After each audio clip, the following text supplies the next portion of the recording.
Okay, day 121, the DynCorp harvest. What I said yesterday about Hillary kind of maintaining an enemies list ever since Arkansas, that's not new to Hillary. I mean, the military has maintained enemies lists for basically every country that the DoD and CIA is active in.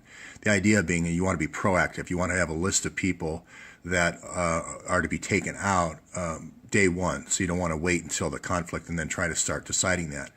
The other ideas have been added to that with Petraeus and others is the counterinsurgency, which is go ahead and start degrading your opposition before an armed conflict ever occurs. So these are political targets now. Shut them out of opportunities in the society, make things difficult for them on their taxes, procuring a business, or whatever it is. And you can use ground forces to disturb their events. You can set their business on fire, or even much smaller things and so forth.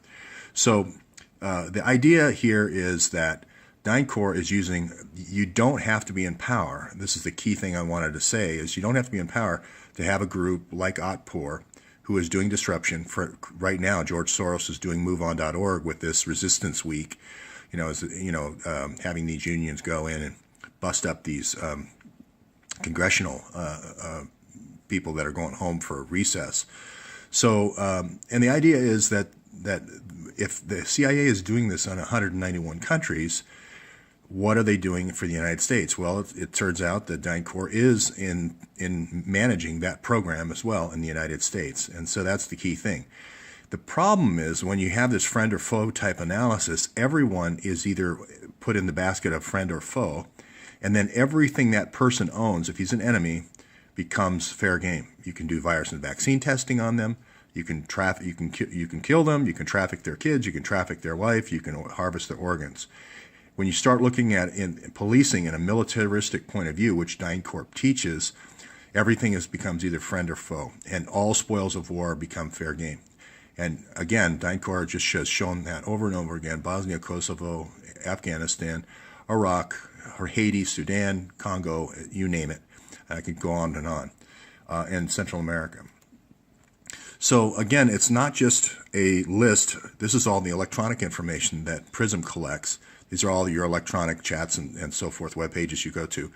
And as I talked about before, Jobs went kicking and screaming as the last person to give up that information. It's not just electronic information surveillance, it's physical, geophysical surveillance. So here, I mentioned this before, but these are these little cube satellites.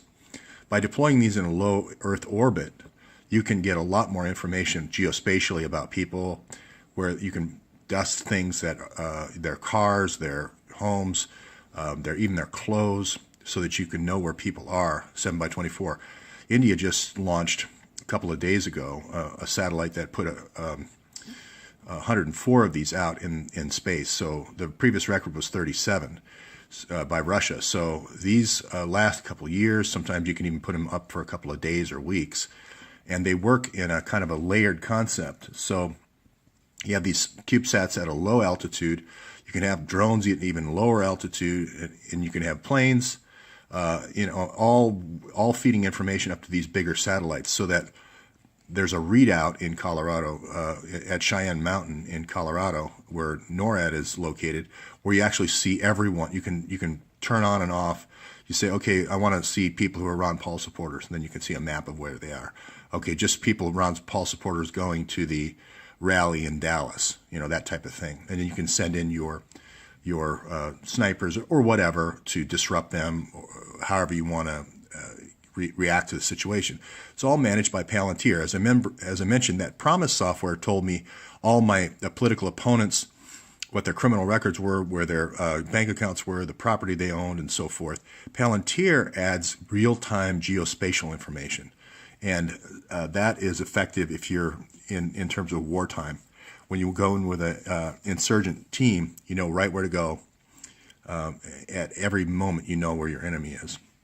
And that's through the use of these tag ants. So this is my Denver slide. The focus always has to be on these operations, because the operations will tell you where the footprints are. And this operation, the Cheyenne Mountain one, again written by David Petraeus, is the operation for taking the kids of the enemy is Operation Underground Railroad. And this is going to be the same operation in Central America, Afghanistan, Iraq, Bosnia, Kosovo, and so forth. So they come up with these operations to basically handle the different pieces. So there's going to be a different one, I think, for organ harvesting. Operation Underground Railroad is going to be the worldwide global program for using targets of children of targets. There's going to be another one, JTTF, for targeting people that are like myself, journalists, etc., that are not necessarily agreeing with the party line. So that's it for this morning, and I'll have more this afternoon.